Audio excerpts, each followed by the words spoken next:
ambalmo ga ladala ina fo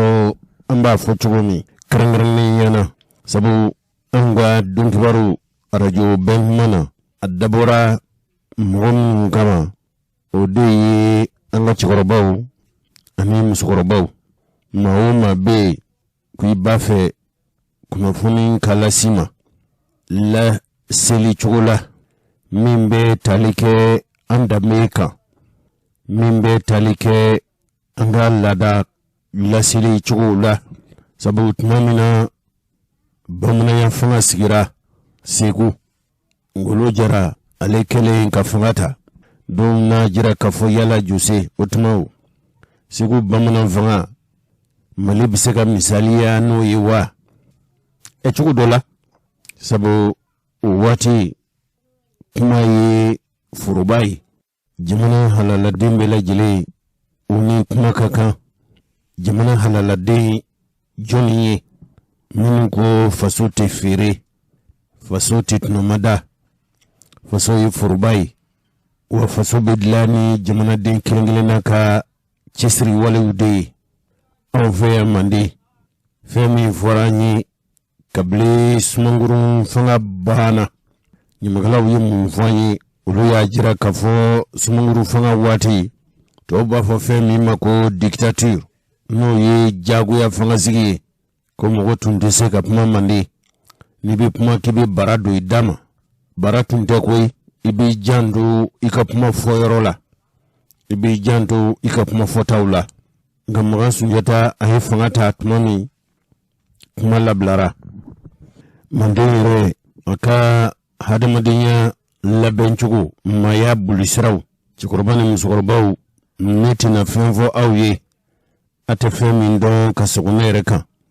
mandi tungulu labe natume fam go mako nyimakalaw atu fara ka fo nyimakalaw tuntigiw ulutu jimna kundigiw mara kundigiw awab jimiyalen tundo nyimakalaw kan uka chefo nyimgo ye ku blasra ka faso la fasani kumai benkera tabulu ni tasra minunka mandire alla benchugo ko katime utimisra fe jimana fambela jili mandin tuni jimana ni benin tangani beka hakaye baloi tika maya timisra kununke hada madin bela jili tunga hakaye irenin tangani wa innin tangani wajibi fasuka ni mahoma ni waleke no ye ijamana de nyo jamfa kala benki ba nimbo itunganga fagadi sinye sigi kele utunyi wajibi de mahoma ni kabara ye chilasi ikananendo itanganento ndo mande chilasila fenti soro mande funi fenfo feminde hakikai ni chika mindu ni da ni yo chinga ni fale ki hakilina ta duala ka fenfo femi machino ye fona kerawe chukurbani musorbaw angwa bitli bara ina fo kuma funi lasi jamana diunye au ka dunkan lasi liba no ye fani aye awla karabani bara minye ko ka chefo jamana diunye ko betluma dalendo be jantumbe ni watina noye donkibaru ni ambe ka lasi kabo baramsula bi raju woro be baramsu bulu mali fantana ni fe o raju woro ni lasi kelen be ka lasi kabo raju bela jelena jedudu dodo bi kafara benma aka donkibaru alasi baw kan ambe domine na fuko be narakaw fana yani soninche ulubuna lasili ubuna lasi nara marala kasabuke ambal makedo nale sumare alifuna ya jira kafo akaka narakaw ulukanga kibaruya nunu soro ni alai wulatike domi unake otuma chikurabani musukurabaw dugubaw ani dugumsan gono ani maminu hakili la kafo kibaruwa lasi abekeni kononje adi a bɛ kɛ ni dalu de ye a tɛ kɛ jamana janfa kɔnɔ kunnafoni lasela i bɛ se ka fɛn sɔrɔ i ka baara la nka i ka baara sigikun tɛ fɛn ɲini ye ka bɔgɔ si ka kɛ bin kan ka karisa dunga kuma fɔ ɲantuma a bɛ se ka fɛn d'i ma fɛn ko fɛn bɛ yen n'o kan ka kɛ fɔta ye o ni fɔli ka kan fo n'a kɛra janfa ye k'i faso janfa ka jamana jugu k'u dɛmɛ u k'u sago sɔrɔ faso kɔnɔ faso tɛ tumamada wa faso tɛ feere o de la Segu mara la da tun bɛ fanga na waati min ni kuma nana yɛrɛwolobulon kɔnɔ bɛɛ da bi don a la nka ni maa min b'a fɛ ka kuma i bɛ kuma ɲini maakɔrɔw fɛ n'u ye kuma d'i ma i bɛ sɔrɔ ka kuma bonya bɛ Manden bonyamasegin bɛ Manden ko faama ma a bɛ se ka kuma wa n'a fɔcogo ɲana fɔcogo ɲuman u tɛ k'a fɔ ko i bɛ faama ni nugu kuma fɔ dɛ nka i kana nkalon tigɛ i kana maa dɔgɔya i kana faso la gosi i kana jamana buruja i bɛ tiɲɛ fɔ bonya kɔnɔ o de tun ye Manden sigikan ye cɛkɔrɔba ni musokɔrɔbaw anw fana ye layidu ta aw ye ka fɔ n'an bɛ fɛn o fɛn fɔ baara kɔni na fili tɛ ban wa hali sini kɛnɛ n'an ye fɛn fɔ fɛn min ni fili b'a la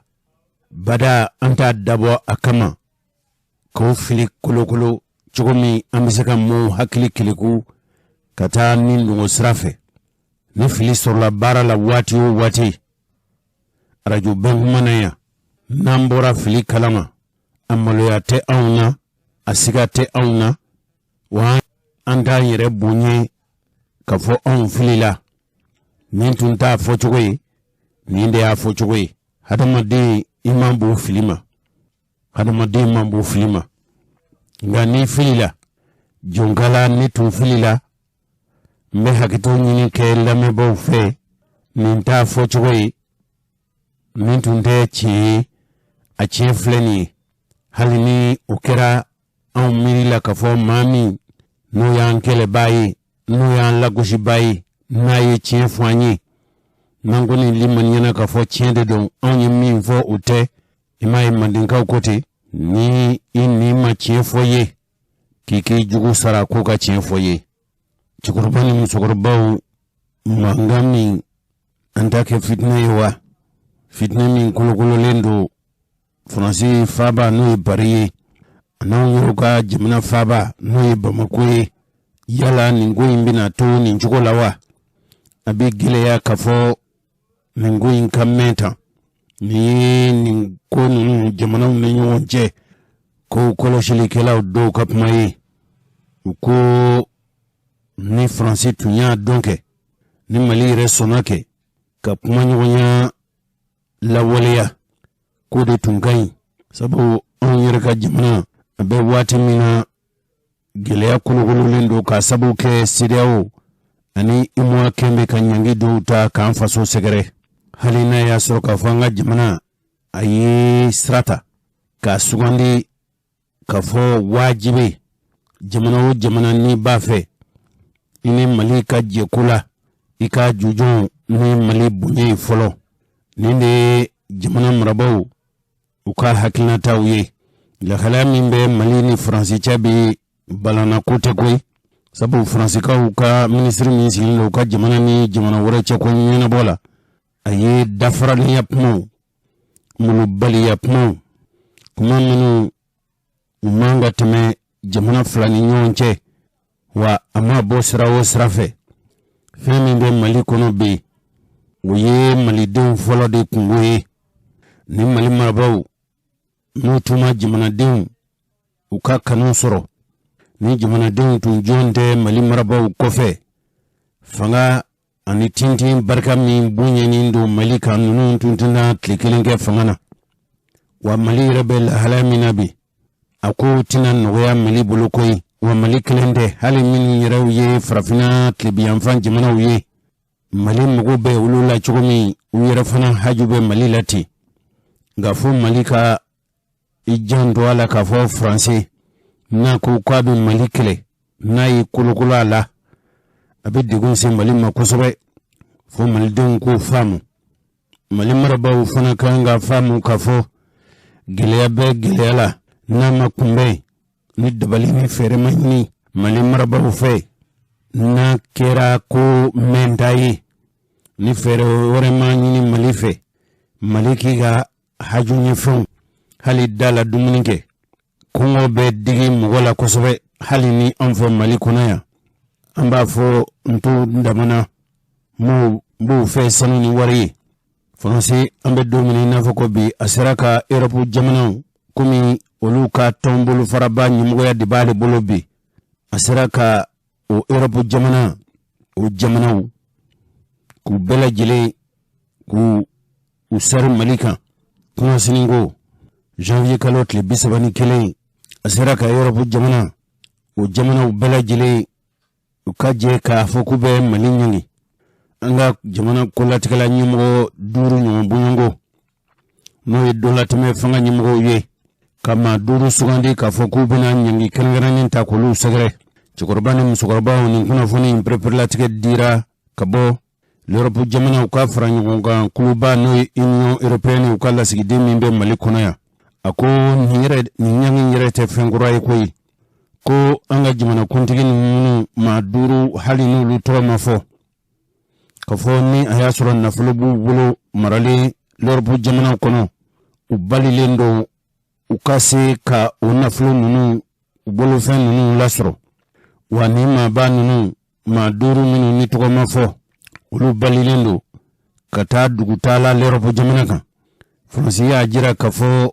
ko olu ni l'Europe jamana n'o y'u jɛɲɔgɔn ye k'u bɛ ka ɲɔgɔn ye, u bɛ ka ɲɔgɔn lajɛ, dabali ni fɛɛrɛ bɛ tigɛ u ni ɲɔgɔn cɛ cogo min, ko yanni nin kalo in n'o ye février kalo tila ka kɛɲɛ ye,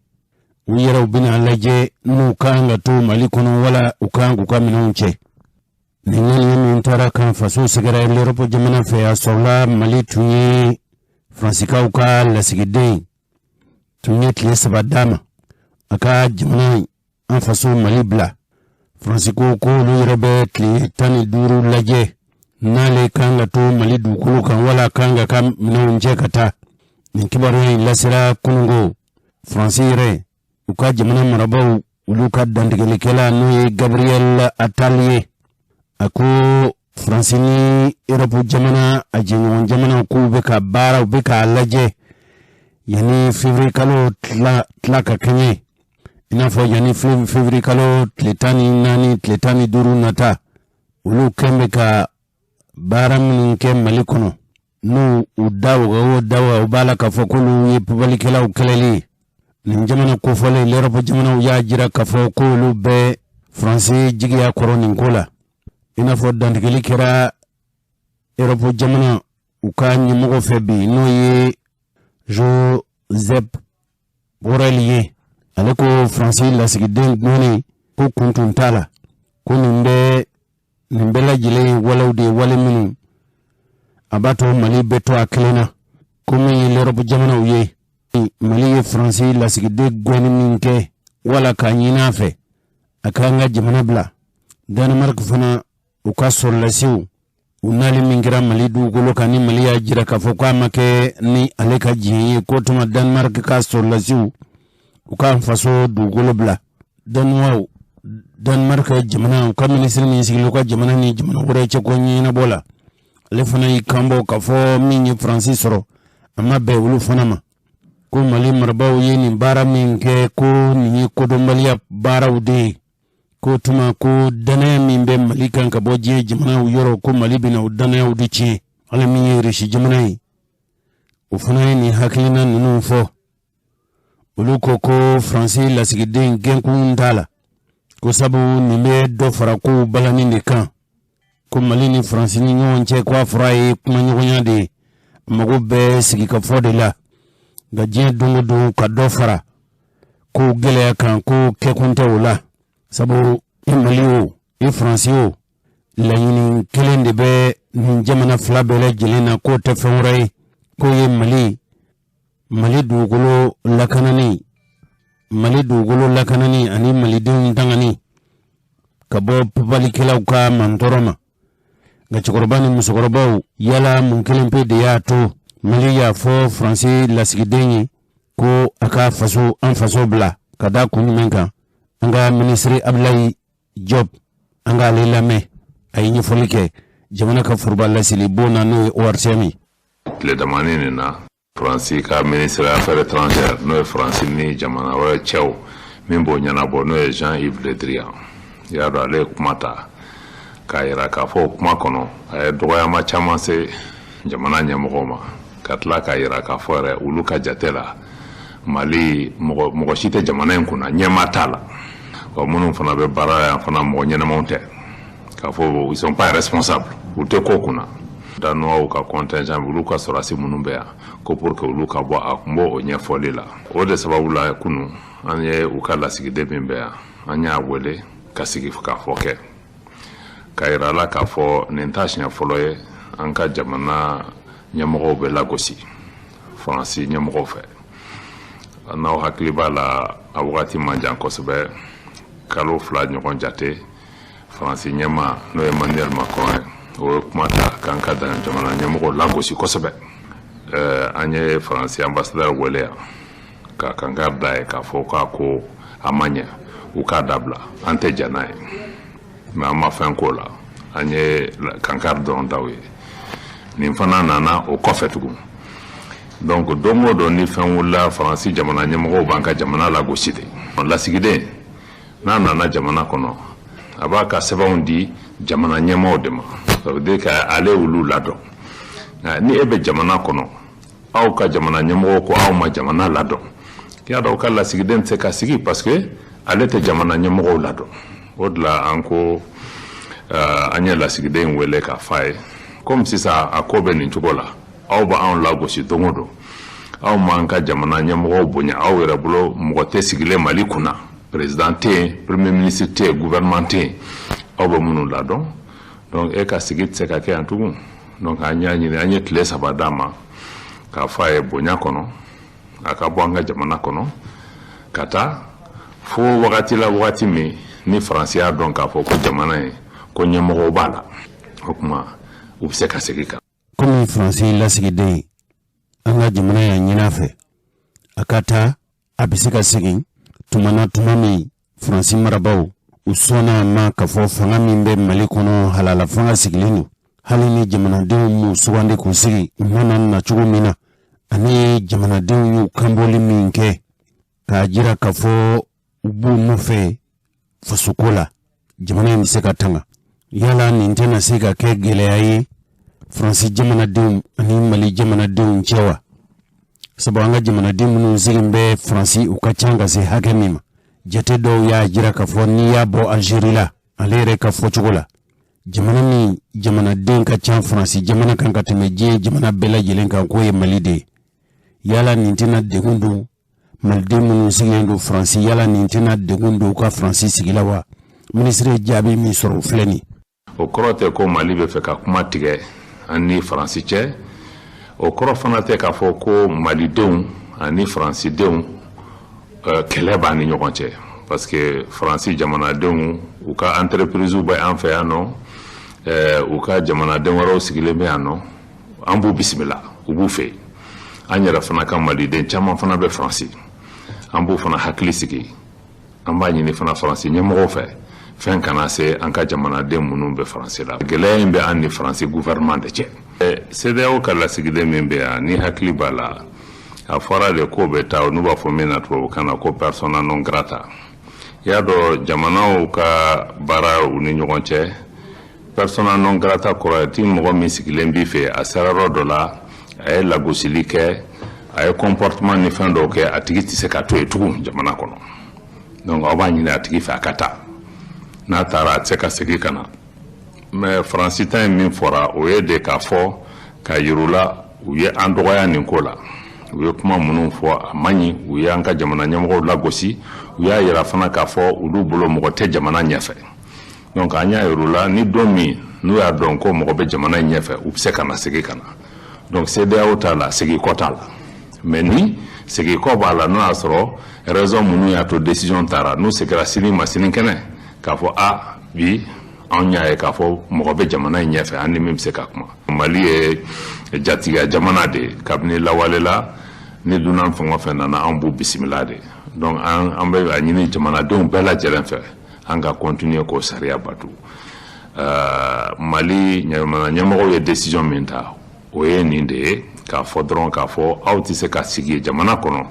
k'a fɔ aw bɛ continuer ka jamana ɲɛmɔgɔw lagosi k'a fɔ aw to jamana ɲɛmɔgɔw ladon an ka hakili to an yɛrɛ la an ka hakili sigi sisan an mago bɛ min na Mali kɔnɔ jamanadenw k'u bolo di ɲɔgɔn ma an bɛɛ ka kɛ kelen ye ni nin ko sugu wulila an ka jamana kan an bɛɛ de kan ka faamuya k'a fɔ ni jamana t'an bolo an kɛra politicien ye o an kɛra fɛn o fɛn an bɛ fanga ɲini na o pour que an ka fanga ɲini fo jamana de ka kɛ donc jamana ɲɛmɔgɔw gouvernement ani jamanadenw bɛɛ lajɛlen an ka hakilinata ye de ka lakana ni sabati ka sɔrɔ siraw yiriwa k'a kɛ Mali danbe o ka se ka sabati donc an b'a ɲini jamanaden bɛɛ lajɛlen fɛ an ka continuer k'an bolo di ɲɔgɔn ma an bɛ gɛlɛya min kɔnɔ walasa an ka se ka bɔ a kɔnɔ k'o ka sigi u nɔ na et puis teriya ni balimaya min b'an ni jamana minnu b'an da fɛ an n'u ka continuer ka kala ɲɔgɔn na o cogo la donc an b'o de ci ɲini k'a lase jamana ɲɛmɔgɔ tɔgɔ la ani gouvernement ɲɛmɔgɔ tɔgɔ la jamanaden bɛɛ lajɛlen ma. Tiɲɛ don Faransi sɔrɔlasi 50 kɔ olu tora Mali kumabɔli kɛlɛ la papalikɛlaw ka dagaw cili papalikɛlaw kɛlɛli la nka Faransi marabaa dɔw bɛ yen u da waga o da waga u b'a fɔ k'a fɔ olu ninnu u ka sɔrɔlasiw min di Mali kumabɔli la Mali bɛ ka nin lahalaya ninnu ta i n'a fɔ kumacogo min b'a jira k'a fɔ anw ye fitiriwalew de ye minisiri ye ɲɛfɔli kɛ ka jira k'a fɔ tiɲɛ don maa minnu nana Mali kɔnɔ Faransi tɔgɔ la n'o y'u ka sɔrɔlasiw ye n'u caman nin tora Mali kɛlɛ la Faransi fana man ka ɲini k'a dɔn k'a fɔ Malidenw ani farafina jamanadenw fana u ye kɛlɛcɛw bɔ ka taa Faransi kumabɔ l'Allemagne waati kɛlɛba fila minnu kɛra n'o ye diɲɛ yɛrɛ kɛlɛba fila ye an ka makɔrɔbaw ko Première Guerre mondiale ani Deuxième Guerre mondiale Malidenw fana ani farafindenw fana taara Faransi kumabɔ n'a y'a sɔrɔ Faransi marabaw dawaga u b'a fɔ k'olu nana anw kumabɔ anw bɛ ka k'olu ma fitiriwale ye minisiri jaabi min sɔrɔ o kuma na o de ye k'a fɔ tiɲɛ don Faransi jamana sɔrɔlasiw min tora Mali kɛlɛ la Mali bɛ tasibila kɛ u la ko k'u waleɲuman dɔn koyi nka u tɛna se ka kɛ dalu ye dalu min b'a to ni filɛli galama cira ɲɔgɔn na dɔrɔn u b'o kuma fɔ u yɛrɛ fana k'a dɔn k'a fɔ Mali fana denw caman nin tora Faransi kumabɔli kɛlɛ la minisiri jaabi min di o la o filɛ nin Faransi ni Mali an ka fɛn caman bɛ ɲɔgɔn na kɔrɔlen Faransi y'u ka sɔrɔdasiw bila ka na 2012 o y'a sɔrɔ jamana bɛ bolo la k'an ka jamana libéré u ka mɔgɔ caman tora o kɛlɛ la donc an bɛ continuer ka dugawu t'aw ye ka barika da u ye o la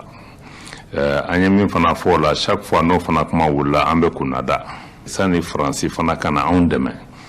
an y'a jira k'a fɔ anw ka ancien combattants n'aw hakili b'a la dɔw bɔra Sénégal dɔw bɔra Mali la dɔw bɔra Benin dɔw bɔra hali Côte d'Ivoire ninnu olu de fana taara ka Faransi ni tubabu jamana caman bɔ bolo la bi an ni Faransi bɛ da min na an ye fɛn kelen min fɔ dɔrɔn ko n'an bɛ baara kɛ ɲɔgɔn fɛ an bɛ fɛ baara ka kɛ bonya na aw ka Mali niyɔrɔ bila aw k'a dɔn n'an ni Maliyɛnw bɛ baara la aw ni mɔgɔw bɛ baara la minnu fana ka danbe b'u la bon n'o dɔnna n'an bɛ baara fana kɛ k'a kɛ hali sɔrɔsiya sira fɛ an ko n'anw nana anw dɛmɛ de fɔ aw ka dɛmɛ la tɛmɛ anw bɛ fɛ a ka tɛmɛ sira min fɛ de min anw bolo o bɛ laban donc aw ka sɔrɔsiw nana u bɛ k'an dɛmɛ an bɛɛ ye sisan nɔ depuis san 8 jamana bɛ gɛlɛya kɔnɔ lakanani tɛ ka masɔrɔ problème bɛ ka bonya de a daminɛ kun ye terroriste ye après kana siyakɛlaw don kɔnɔ après kɛlɛ kun bɛ kɔrɔnyan fan de fɛ après a nana camancɛ la sisan nɔ a bɛ fan bɛɛ a tɛ hali Mali yɛrɛ dɔ kɔnɔ a b'an ka dafɛ jamana ninnu bɛɛ la mɔgɔw hakili ma sigi donc an ko san 8 o ko tɛmɛnen kɔfɛ Mali jamanadenw ani hali an ka dafɛ jamanaw bɛɛ de wulilen don k'a fɔ ko kɛlɛ bɛ ka kɛ mɔgɔw bɛ ka sa joli bɛ ka bɔn ko lajɔ donc n'o bɛ lajɔ fo an ka fanga di an ka sɔrɔdasiw de ma fɔlɔ ka minɛn d'olu ma olu ka se ka baara kɛ cogo min parce que san 8 an ye minnu essayer n'an ka minnu nana an dɛmɛ bon peut-être u kelen nɔ tɛ mais a ko kɔni amma bo an jimi srafe parce que la kanani kan kana chugumi amana o chugola peut-être que hal an yere gouvernement amma an jorofa temenena mais bi ambe fe ka laje ka ko sigi pour que ka se ko falen alaban isa nako gele mimbe malini français che kele ni chugo inata ministre ya ye chugo jume mo wonna kabi deme o deme o bisega ke kele waraye wutigu ni nyonche ni mabarka dalike wala yala ibese golu gwen chugo di yala français re solasi gona di wa mali bafe ka dabalini fere kuradi nyini ministre jabi mi soro flani donc agno de fanteri nunu ye no be demain que il faut que ka demain ne o kana laje de aw tabe fara on ta kan chugodi am se ka yele majumen do anka barake chugola pour que anka jamana de on ka lakana o kan misi wase donc oyo o fanye je crois que ambo de kumana et anya ira français fanana aw ka demain akanyi mais problème ni asera romina ambe fe fana ka mogoro fana kana ka demain ke o de la Russie ko kuma fora ka foko bon Russie fana depuis la walela ou e Mali ka partenariat anu e baraka u yandeme donc kambeta u fana wele u kan deme barala o be ka wakati mi wa sro tuwa u era ko bon u nord ni coopération be barkan kulu beta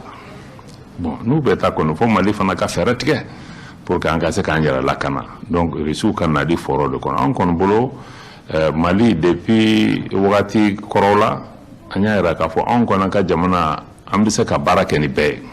ambe chinois fait ambe se ka baraka ni américain ambe baraka ni tuabuye ambe baraka ni belajele amba ni mo se ka ndema ka mbon dinga kono ulu kana kan bolo di nyokoma mais ni jamana kelende ko bon ne détail Mali parce que Mali de on drone détail Mali de on de se ka fo ou be fe ko ka teme u jimi sra fe chugomi abe ko chugola mais jamana si ti se ki to kenama ka fo ko Mali on Russie ti se ka barake ou bien on Turquie ti se ka barake ou bien on Chinois ti se ka barake ba fo de ma ko souveraineté o yere de bise ko décision ta mo ora se ko ta donc anya ni jamana to fo kan bonya u yande me ambu wali nyumando ala ante fe ka mo gen mais Mali de on drone détail to tab se ka ke demande mais demain fana ti se ka soro ni bonyata la donc fanka dambe ka to anona au kambonya fantanya fana korote be fembe munyu donc o de ani francika kuma 600 ka fo bon anka ko latani srafe donc au bena de ananka kuma au nante kuma au beta kuma mgoro fe kulu wuli ankama anko franci ma no be fe ka teria kana fo kana de anon de kasigi anka kuma mais no ko jamana nyamgo te jamana kono au ta da be kuma mgo mi fe au be ka jamana wara lawuli pour que bekata ka Mali kele ko ka foko coup d'état kera no bo fo nunu ka wuli bon ali coup d'état ni fo nunu kera ko num se kana histoire kono quoi mais amba la de ka Mali on deme o ka kuma u yera ka se ka solution sera là abu be boda mi fe u ku bolo di no nyoma ko soro mais ni amba ikela mi ngona solution se ka bokena ma fo anteru na balma u ko de famia Pascal mina fenu nyini fe yala ibado ka fa ka pma u ye la sigide la tali mingera mba fe ka pma du ka pma na gele mimbe malini français che kele ni chugo inata Rajal Jose Mbifo ye kuma de ambi donc kibaru keneka ajaranye ibado mimbe talike français ku ko kibaru yala ni koyi mafo dakun koro tuntani français chere ngame mina nieta ni koyi wuli kuma mamede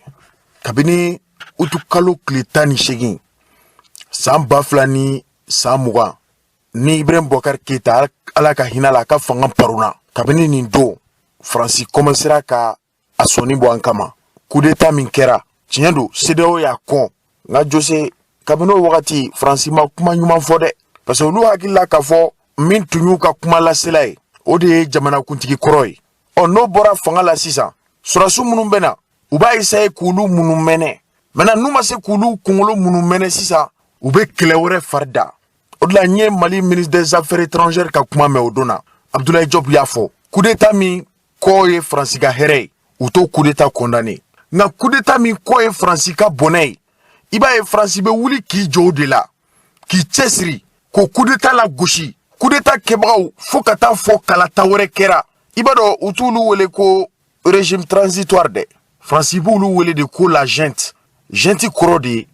mɔgɔ min nana fanga la ni kolofasa ye kalata mata danaya mata a bɛ fɔ de ma ko la junte walima jamanadenw bɔra ka fanga paro o fanga paroni kɔfɛ surasiw ka tila ka n'o ɲɛmɔgɔya ta n'i ye Fransi ka communiqué bɛɛ lamɛn n'u ni Mali bɛnnen don min na u b'a fɔ ko l'autorité transitoire du Mali mais n'u ni Mali ma bɛn min na i b'a u b'a fɔ ko la junte coup d'état in de ma bɛn Fransi ma o tɛmɛnen kɔfɛ CEDEAO ye nali minnu kɛ jamana kɔnɔ yan nɔ Goodluck Jonathan bɛna kabini coup d'état ma kɛ o anw ni CEDEAO tɛ kɛlɛɲɔgɔnma ye anw b'o de fɔ kuma bɛɛ il faut pas qu'on se trompe d'adversaire CEDEAO ni anw ma bɛn taabolo dɔw de ka u ye sanction tan kama anw farafin damaw de don o de la y'a ye Union africaine intervenir la n'a danna ni CEDEAO ma ani CEDEAO ka mankan in c'est juste momentané o ye tile damadɔ ko de ye o jɔrɔ tɛ ne la yɛrɛ mais Florence Parly tun nana kuma min fɔ yan Florence Parly bɔra ka kuma dɔ de fɔ Jose o kuma in fɔlen o de y'a to an ye sɔmi bila ka fɔ CEDEAO bɛ Fransi ka baara de la a ko n'an ma sɔn ka don olu ka da fɛ k'u b'a ɲini communauté économique des États de l'Afrique de l'Ouest o tɛ CEDEAO ye yan organisation régionale k'u b'a ɲini o fɛ o k'a ɲangi Fransi de kan ka ɲini CEDEAO fɛ CEDEAO ka ɲangi yan ni Fransi y'o fanga sɔrɔ ça veut dire que CEDEAO yɛrɛ t'a mérité yɛrɛ ka exister diɲɛ kɔnɔ n'i ye CEDEAO ka critère bɛɛ lajɛ i b'a ye CEDEAO tɛ walanda minɛ mɔgɔ si bolo Fransi ministre ye kuma min fɔ Florence Parly a ka kuma in CEDEAO tun kan ka communiqué de kɛ k'a yira k'a fɔ olu b'u ka baara la u bɛ sariya ta cogo min ka d'u ye mɔgɔ tɛ se k'u bali ka sariya ta wa olu tɛ sariya ta fana ko mɔgɔ y'u bila sariya ta la Florence Parly y'o kuma min fɔ ni tubabu b'a fɔ k'anw bɛ provocation na mais n ko tubabu fɔlɔ de ye provocation daminɛ Jose est-ce que nin kuma in kan ka fɔ o de la i m'a ye CEDEAO ye sanction ta n kama dɔrɔn an ko marakala son tɛ fila ye Binajan de don wa an ka son tɛ mɔgɔ fila ye Fransi de don CEDEAO ka sanction in an b'a bisigiya bi k'a fɔ Fransi de b'a kɔfɛ sinon coup d'état maliyɛn dɛsɛlen de bɛ fanga paro n'i ye fanga paro n'o ye kuma o kuma o sɔrɔ fiɲɛ tigɛra an ninakili degunna mais maliyɛnw tɛ ka tɛgɛrɛ fɔ jamana wɛrɛw ka coup d'état la ala kana kɛ tiɲɛ ye n'a ma dabila farafinna ka hɛrɛ tɛ nin na dɛ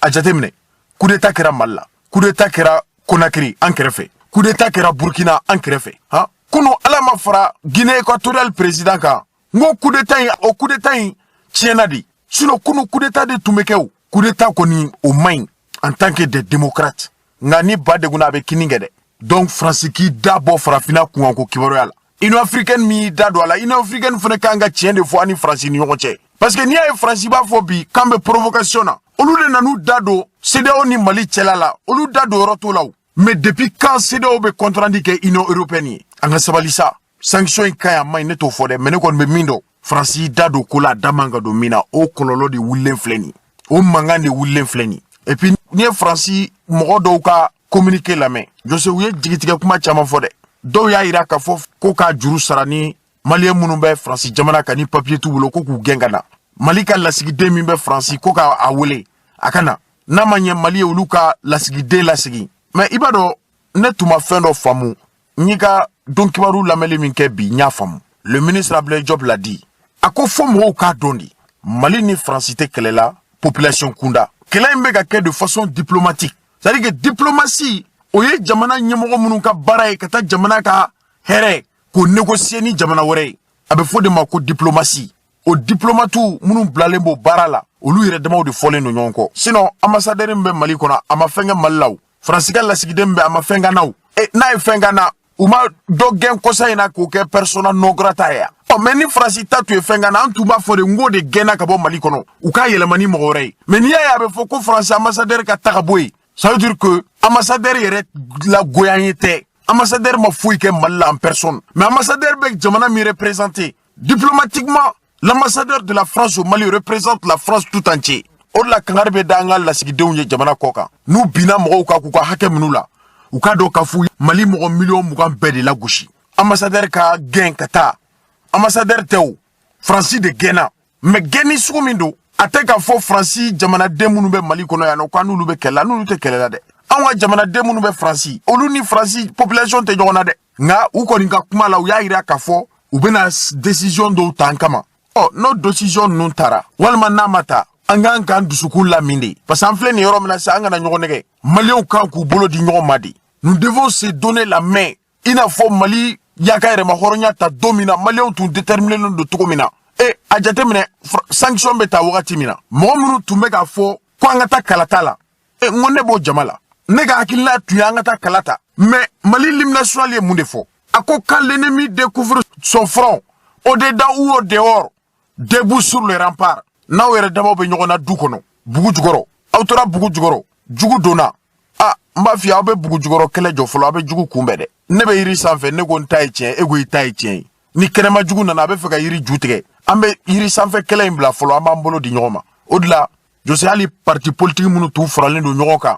ni CEDEAO y'i base olu kan ka Mali sanctionner k'u banna ka taa assise nationale la i b'a dɔn o parti politique ninnu kan ka fo bi de o de la an ka politique kɛlɛ ninnu dabila an ka ɲɔgɔn ka ɲuman dɔn quoi ne tun b'a fɛ de Choguel ka bɔ a ka cadre d'échange mɔgɔw fo parce que i b'a dɔn cadre d'échange mɔgɔw ye CEDEAO ka sanction condamné Mali bɛɛ y'a communiqué yan y'a ye bɛɛ y'a ye ils ont condamné fermement ni CEDEAO b'i da olu de kɔ la ka Mali ɲangi u y'u fori ka bɔ CEDEAO kɔrɔ mais malien min y'u ka condamnation in félicité o malien ka dɔgɔn dɛ donc an ka hakili to ɲɔgɔn ka ɲuman na bibi na an bɛ min na bi madala ka fɔ maliden bɛ yen ko bɛ Mali kɔnɔ yan nɔ Mali dugumakolo kɔ kan ko b'a fɔ k'a bɛ Faransi minɛ ka di Mali ma Jose ne madala n'a bɛ yen madala n'a bɛ yen nka Mali fana ye Faransi ka lasigiden min gɛn tan an ye koba kɛ dɛ parce que n'i tun ye nin fɔ mɔgɔw ye san kelen bi kɔ mɔgɔ tun tɛ da la parce que an hakili la k'a fɔ Faransi kɔni b'a munun mɛnɛ de fo wagati min ka di Ala yɛrɛ ye Jose hali n'a danna nin ma nin ye koba de ye nin bɛ i b'a dɔn nin bɛ sɛbɛn tariku la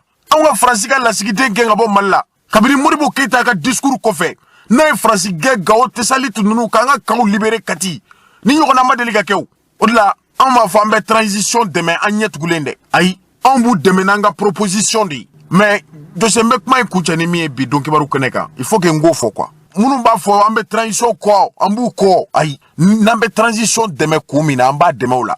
ni transition fana bɛna fili n'a bɛna tiɲɛ anw de ye maliyɛnw ye souveraineté in y'anw de ta ye Choguel ni Assimi bɛ ka baara kɛ anw de ye anw de kan ka wuli k'an jɔ an jɔyɔrɔ la ni min ma ɲi an k'o fɔ dɛ o de ye hɔrɔnya ye dɛ o de la mɔgɔ minnu bɛ transition ka fiɲɛ dɔw fɔ olu de bɛ ka wele bi ko fasodenjugu don olu de kɛra mɔgɔ sugu bɛɛ ye bi fɛn min man ɲi yɛrɛ bi an bɛ wagati min na bi o y'o de ye o la le gouvernement doit rassembler il s'agit pas de prononcer le mot rassembler mais il s'agit de procéder à l'acte sur le terrain à l'acte entre les citoyens du Mali de l'intérieur que de l'extérieur sinon le mot fasodenjugu va nous coûter extrêmement cher kunu ɲɛ nun togo lamɛn n kɔrɔkɛ don ale fana bɛ ka a fɔ bɔlɔlɔ sanfɛ yen nɔ ko mɔgɔ minnu ma ka condamner parti politiques k'olu bɛɛ fasodenjugu de Jose nun togo ka kunu kuma de tun ye nin ye n b'a fɛ lamɛnbagaw ne tɛ nkalon da mɔgɔ la dɛ anw ye Don Kibaru tigilamɔgɔw de anw mana min mɛn an b'o de fɔ kuma minnu man ɲi Mali kɔnɔ o kuma dɔ de filɛ nin ye e k'a lamɛn bani o ye danbe yɔrɔ ye o ye hɔrɔnya yɔrɔ ye halalaya yɔrɔ ye c'est pour cela en tant que président de l'USR anw bɛ bɔ ka hakilina fɔ k'a fɔ an b'an ka autorités supporter de façon officielle et de façon claire et nette parce que an bɔra kabilatigiw la an bɔra danbetigiw la an bɔra hɔrɔnya la o kɔrɔ t'a ye k'an b'o supporter ka ko parce que ko min don ko min bɛɛ ka don ko b'a kɛ o tɛ mais min don ni jamana danbe fɔra yɔrɔ min n'a hɔrɔnya fɔra bi parce que analyse fɔlɔ min kan ka kɛ bi est-ce que homme politique kan ka bɔ parti politique kan ka bɔ ka déclaration kɛ wa n bɛ fɛn fɔlɔ min fɔ bi homme politique de kan ka bɔ n'o ye parti ɲɛmaaw ye komi n bɔra cogo min bɛɛ kan ka bɔ k'i hakilina di kelen kelen n bɛ wele lase n ka parti ɲɛmaa sɛbɛn bɛɛ ma bɛɛ ka bɔ k'i ka hakilinata di k'a fɔ jamana bɛ position min na mun de kan ka kɛ n ka tɔn bɛɛ k'i ka bɔ k'i ka position ni min ma bɔ k'i ka position di e ye jamanaden jugu ye n'i ye Faransi lajɛ bi ni kɛlɛ bɛ kɛ la Faransi ɲɛmaa tɛ yen Marine Le Pen ɲɛmaa tɛ yen a bɛɛ lajɛlen hali aw hakilila ko maa min b'anw fɛ Mélenchon ani tɔw bɛɛ lajɛlen olu bɛɛ bɔra ka déclaration kɛ o y'u ka jamana de soutenir o ma Mali supporter o ka intérêt kama nana anw de fɛ yan Charlie ko daminɛna yan anw ka président min minnu tangana o de tun bɔra an ka tanga ka fɔ an ye Charlie ye ka sɔrɔ hali n'an tɛ Charlie ye o don diinɛ un prophète quand on descend de la paix et salut sur lui le don français bɛɛ farala ɲɔgɔn kan ka dɔn kan ka Charlie supporter o don anw ka président dɔw taara ko fila de bɛ yen hakilinaw min bɛ ta la cogo min jamana de bɛ gɛlɛya kɔnɔna na ni ko in yɛrɛ bɛɛ bɛ kɛ la anw b'a la sa o ko nous sommes indignes oui ko danbe t'an na ko hɔrɔnya t'an na mais danbe de t'o olu la hɔrɔnya t'o la halalaya t'olu ka galama kɔnɔna na parce que min don san 60 ka donc aw b'a la ka anw exploiter den min b'a fɔ ka to ko non ko anw b'a kɛ cogo di e ye fugaden de den min b'a fɔ ka to ko non anw k'a lajɛ an ka taa u bolo dɔɔni-dɔɔni o ye fugari parce que la vie a kɛra cogo cogo don dɔ n ka taa an bɛɛ bɛ sa n'an bɛ sa an ka sa danbe kɔnɔ n'an bɛ sa an ka sɛbɛn hɔrɔnya la ko dɔw bɛ faden to o tɛ dun anw fɛ Mali la faden to mɔgɔ t'o dun mais fugaridenw bɛ faden to dun donc o fugaridenw bɛ faden to dun olu bɛ se k'a dun mais anw b'a yira de k'a fɔ Faransi ye e tɛ na n ka tɛ mun de kɛra fɛn fɔlɔ min kɛra n'i y'a ye k'a fɔ k'an sera fo ambassade gɛn ma n'i y'a ye k'a fɔ k'an sera ambassadeur k'a fɔ k'a ka bɔ Mali kɔnɔ mun fɔlɔ kɛra fɛn fɔlɔ min kɛra n ka tɛ donc n'i ye jateminɛ kɛ anw ka ambassadeur tun bɛ ka donc Faransi n'o tun ye a bɛ fɔ min ye Mali ambassadeur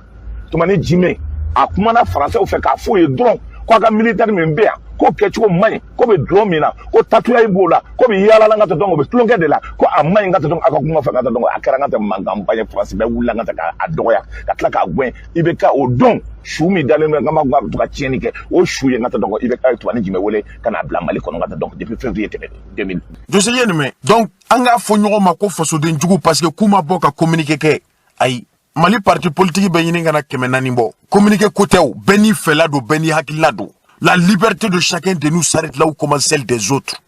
allez France parti politique tɔn bɛɛ ma communiqué kɛ o donc Mali parti politique min mana communiqué kɛ a fɔra banna mais c'est pas une obligation dɔ bɛ o tɛ communiqué kɛ mais i b'a sɔrɔ o bɛ Mali fɛ mais e min b'a la gosi k'a ma communiqué kɛ i b'a dɔn mɔgɔ caman fana bɛ Choguel ni Assimi senkɔrɔ Jose u nin tɛ dɛ olu fana bɛ ko bɛɛ de kɛ ka mɔgɔw fitinɛ ka k'u kan n'o kɛra sisan u bɛ sɔrɔ ka t'u dogo Choguel ni Assimi kɔfɛ mɔgɔ caman de b'u nɔfɛ u k'u kɔlɔsi u niw tɛ dɛ sinon kuma min fɔra ninnu togo fɛ ne kɔni y'a ye bi a tɛ bɛɛ sini u ka mɔgɔw to yen n'an bɛ jɛ k'an bolo di ɲɔgɔn ma ka Faransi kɛlɛ an k'o kɛ an ka hakɛw kana daraki an k'an ka jamana latanga ne bɔra kuma la Ala ka sini don kibaru yira n na komi Aminata Dramane Traoré bɛ yan n bɛ kuma jɔ yan.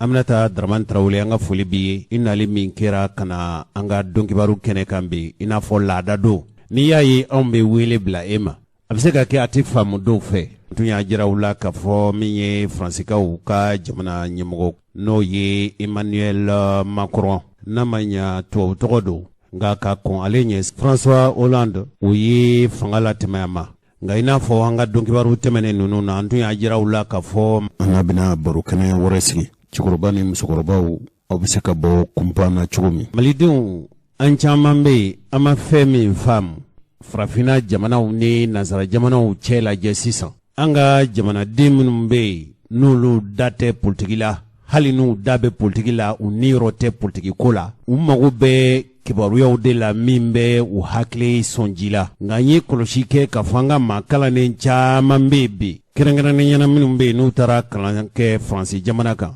cɛkɔrɔba dɔ ko ma ko n denkɛ anw y'an denw ci ka taa Faransi an y'u ci ni cikan min ye ci kɔlasegin ma na an denw ma segin n ko cɛkɔrɔba denw ma segin cogo di yali u tora Faransi ye a ko ayi dɛ an denw si falen na an y'u ci ka taa min na ci ma lasegin fɛn wɛrɛ nana an denw nɔ na min t'an denw ye n ko cɛkɔrɔba n ka yala u bɛ se ka kɛ cogo di a ko u kow ka nɔgɔ yala anw ka maa kalannenw n'i y'u lajɛ joli min b'i fa sen na e ma se ka joli furakɛ ne laban kɛra i fa ka joli kasa bɔli kuma fɔli ye i b'a sɔrɔ den bɛ ɲini ka fili a fa ma wala a bɛ ɲini ka fili denya ni faya min b'a n'a fa cɛ a ɲinanenw kɔ a bɛ n'a fɔ an ka maa kalannenw caman bɛ yen an y'u bila wala an faso y'u bila ka taa kalan kɛ yanna an y'u ci k'u ka taa dɔɔnin de ɲini ka segin nka u taara u seginna ka na an mago bɛ dɔɔnin min na o ma segin wa an tun y'an denw minnu ci ni an ka haminakow ye u ni hakilina wɛrɛ nana min tɛ anw ka hakilinaw ye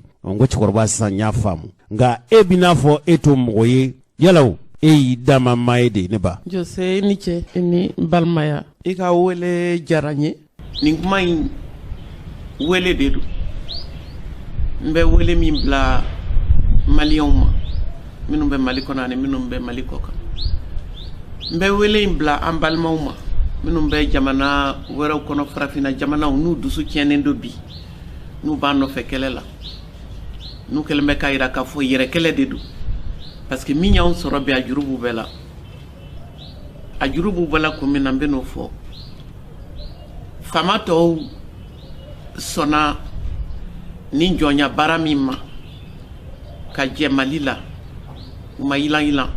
u ma siran u ma jateminɛ k'a fɔ ni jamana in sɛgɛnnen don an bɛɛ ye kelen ye ni dɔ nana fara u ka gɛlɛya kan o tɛ balimaya o tɛ ko ɲuman ye o m'o jateminɛ u bɛ tɛ dɛ n'an bɛ tɛmɛ ni kuma ye k'a yira k'a fɔ wulikajɔ min kɛra o kɔnɔna na k'o dusu tiɲɛ yira a bonyana maliyɛn bɛɛ ma a ye mɔgɔ caman wasa a kɛra sababu ye ko caman tun bɛ dugu la bɛɛ dara kɛnɛ kan sisan u tun y'an ka ɲugutɔ fɛn ye k'a yira k'a fɔ jamana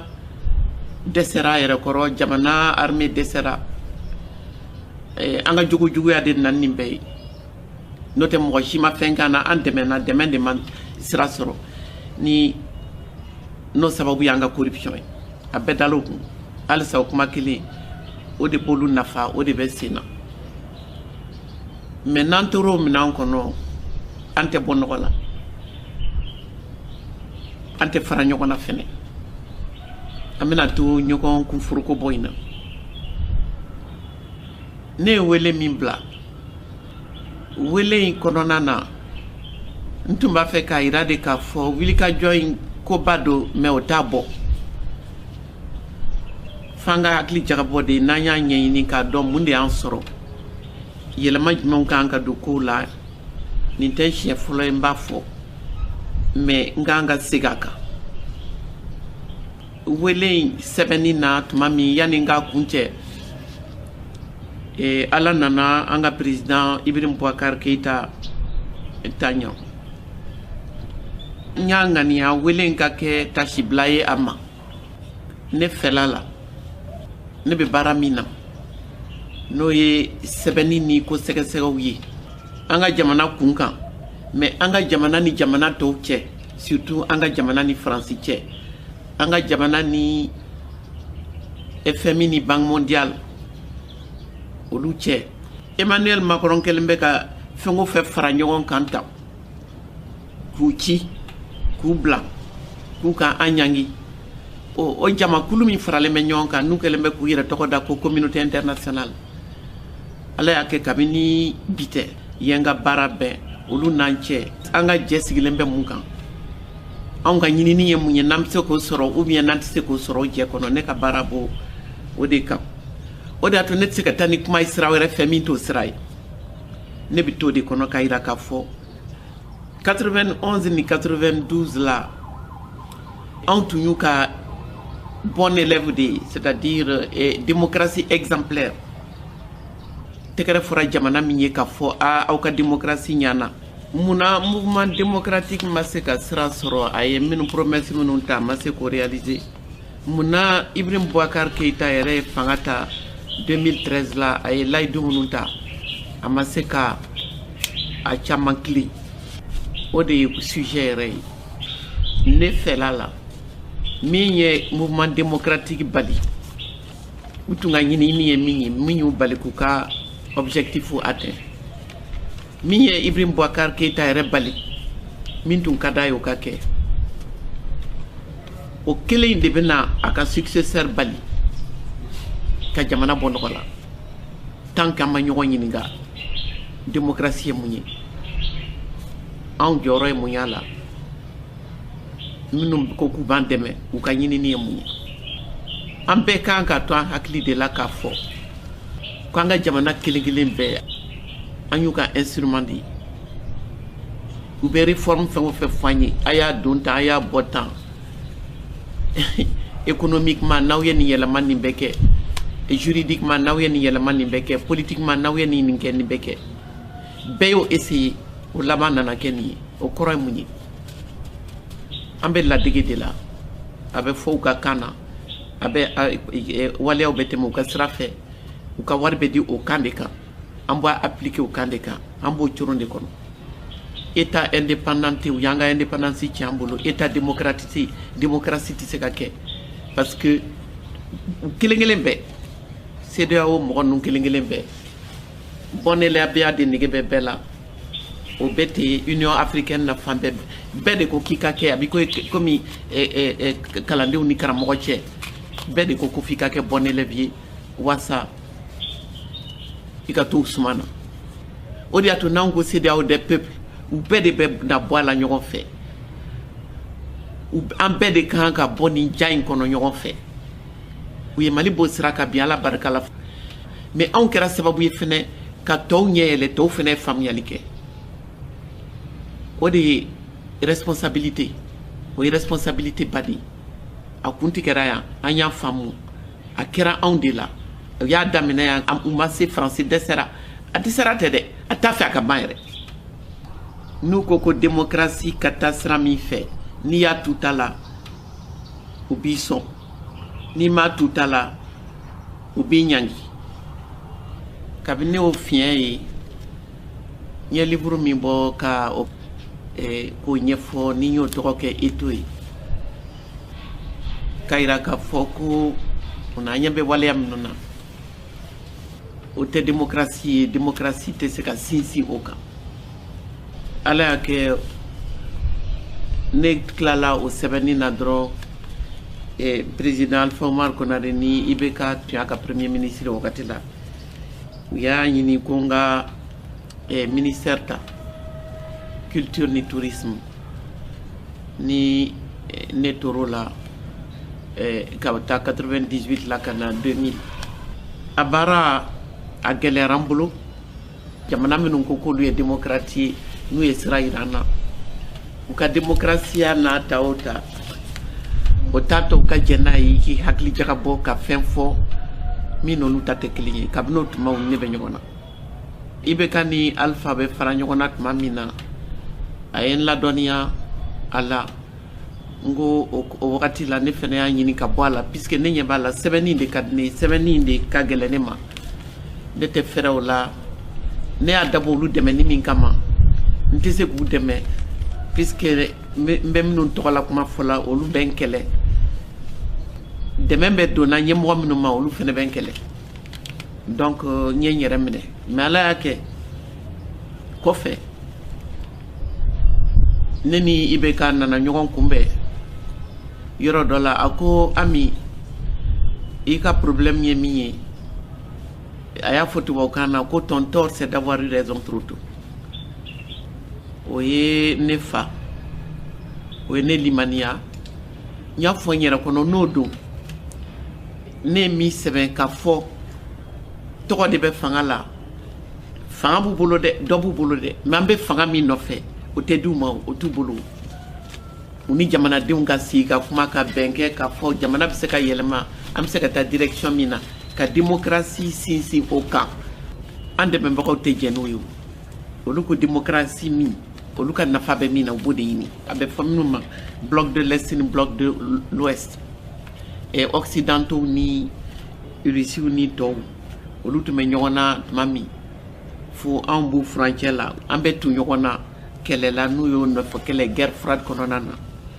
na o nana kun cɛ ni layidu de ye k'a fɔ n'ala sɔnna o bannen min filɛ nin ye sisan diɲɛ bɛɛ an bɛɛ bɛna don da kelen fɛ an bɛ bɔ da kelen fɛ an bɛɛ bɛ kɛ démocratie ye droit de l'homme ko bɛɛ ɲana a bɛɛ banna sisan Russie la ci la an bɛɛ bɛna kɛ kelen ye a sinsin bɛna kɛ jago ye bɛɛ b'i ta sɔrɔ mɔgɔw bɛ se ka taa mɔgɔw bɛ se ka na o ma bɔ a sira fɛ o san 30 de ye ɲinan ye François Mitterrand min ye a yira a la bol u ka sommet min kɛra yen nɔ ale ye sira min yira démocratie lakalilan ye latakali cogo min na a ma bɔ o sira fɛ a ma bɔ o sira fɛ an bara a ma bɔ o sira fɛ olu ni anw cɛ la an b'o problème fila de kɔnɔ bi parti m'u ka baara kɛ parti u tɛ se k'a kɛ yɛrɛ minnu y'a yira k'a fɔ ko démocratie olu ka tiɲɛ de don a sun b'olu de bara olu ka valeur de don olu ka civilisation de don u kan k'a ɲɛ yira tɔw la donc an ma bɔ colonisation kɔnɔ kabini a daminɛ na an m'a faamu de sisan an y'a faamu parce que a tiɲɛna fan bɛɛ a tiɲɛna u yɛrɛ bolo n'u ko k'an ka taa voter an ka fɔ an sɔnna mais vote kɔnɔna na kalafili kɔnɔna na a ka kɛ sababu ye an ka minnu bɛ fanga nɔfɛ k'u ɲininka puisque économie taabolo ye nin ye u ko suguba don sugu belebele ko bɛɛ b'i ta sɔrɔ comme anw t'an ta sɔrɔ la anw denw de bɛ bateau kɔnɔ olu de bɛ tolajiw la olu de bɛ gɛn olu de bɛ ɲani olu de bɛ kasow la Chiako dara kene ka sisan u ka système ni kabini traite négrière la ka taa jɔnya k'u yɛrɛ bara fo ka taa se bi ma an ma lafiya an bolola sɔnna an m'an sago sɔrɔ a kɔnɔ n'i ye réflexion kɛ Mali kan ka kɛ an ka jamana kelen kelen bɛɛ kan k'i pan o yɔrɔ kɔnɔ i ma foyi faamu i b'i kun fɛ an k'o de ma an ka kɛlɛ in na que racisme systémique racisme de do fɛn o fɛn bɛ ka kan na jɔnmaya kɛlɛ de do fɛn bɛ ninnu bolo an ka fisa n'u ye an b'a bɔ su la an b'a bɔ su la diplomatie la keguya la n'an ma se k'a sɔrɔ a bɛ kɛ kolo ni fasa ye an bɛ marifa ta an bɛ don u kan ni marifa ye an bɛ kɛlɛbolo sigi ka fɔ olu de ka kɛlɛ don fo k'a kɛ wajibi la pendant k'u bɛ ka ɲɔgɔn kunforoko bɔ an b'a organiser ka t'u ka fɛnw piller an b'o processus de kɔnɔ bi min dara jamana kan o de dara i bɛ ka yɛrɛ kan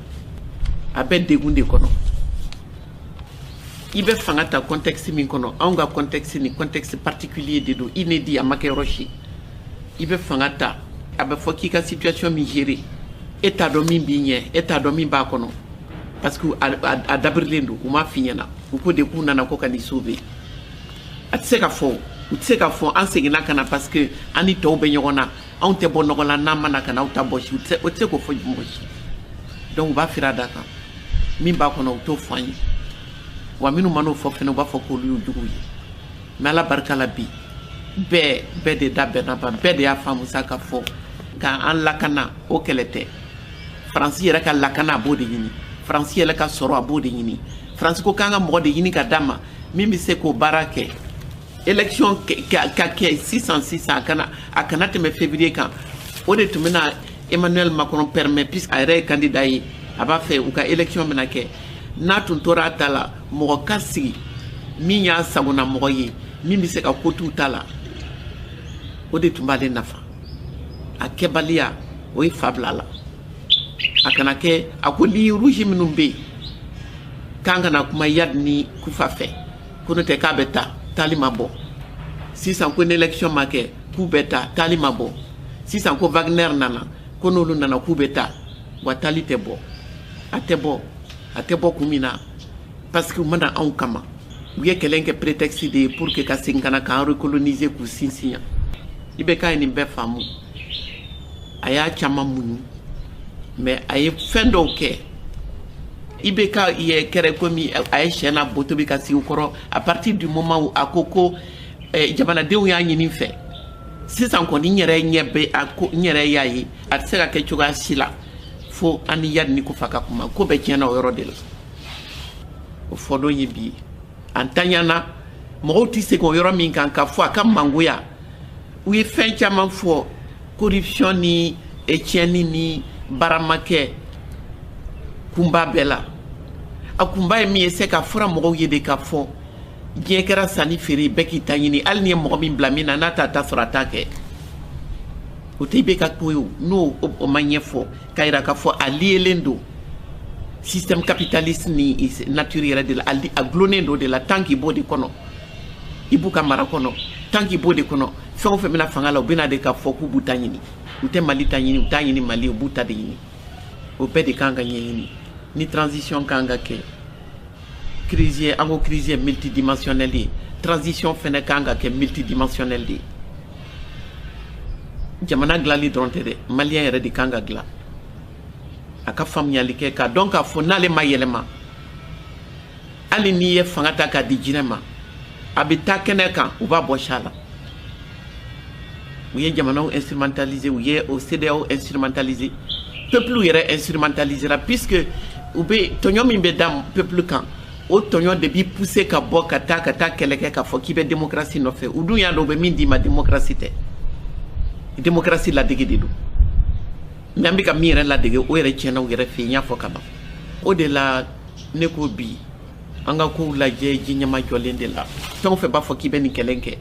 u si tɛ nalen sécurité ni paix mɔgɔninfinw ka sécurité base la u bɛ na entreprise ka sécurisation an'u ka intérêt sécuriseli kuma bolo de kan n bɛ min ɲini aw fɛ aw ka dɔn k'a fɔ cause bɛ c'est-à-dire a sun ani conséquences a bɛ na ni minnu ye mbe min fɔ ye n'o y'u ka modèle économique ye n'u b'a fɔ ma ko mondialisation n'anw b'o kɛlɛ la ko mondialisation néolibérale n'o o ko bɛɛ ye wari de ye hali n'i ye nɛgɛ ta i ɲin na olu u ko wari de hali n'u bɛ tagama bɛɛ su kan yan nin nɔ walasa olu yɛrɛ ka entreprise ka marché u ka lafiya mais hali yen nin nɔ n'an ma se ka fɛn faamu an yɛrɛ ka situation na n'an y'olu ka situation lajɛ an b'an ta faamu o de y'a to transition est une transition si manquante, une transition de rupture parce qu'an y'a faamu tɔw b'an lajɛ tɔw ka juru b'an na dɛ minnu b'an dɛmɛ na n'u b'an an balima minnu bɛ k'an dɛmɛ n'an dɛmɛbagaw u bɛ k'an lamɛnna de an bɛ ka mun f'u ye an bɛ se ka min f'u ye maliko la n'an taara ka taa bɛɛ mɔmɔ ka di ɲɔgɔn ma k'a fɔ ko cɛ kelen k'o de ye jamana bali ka taa ɲɛ k'o de ye kɛlɛ bali ka ban ko tiɲɛni de kɛra corruption kɛra o bɛɛ kɛra o si ma ɲa o bɛɛ bɛ condamné an kan k'o condamné mais an bɛ se k'o bali cogo di an tɛ se k'o bali tant qu'an b'olu ka système in kɔnɔ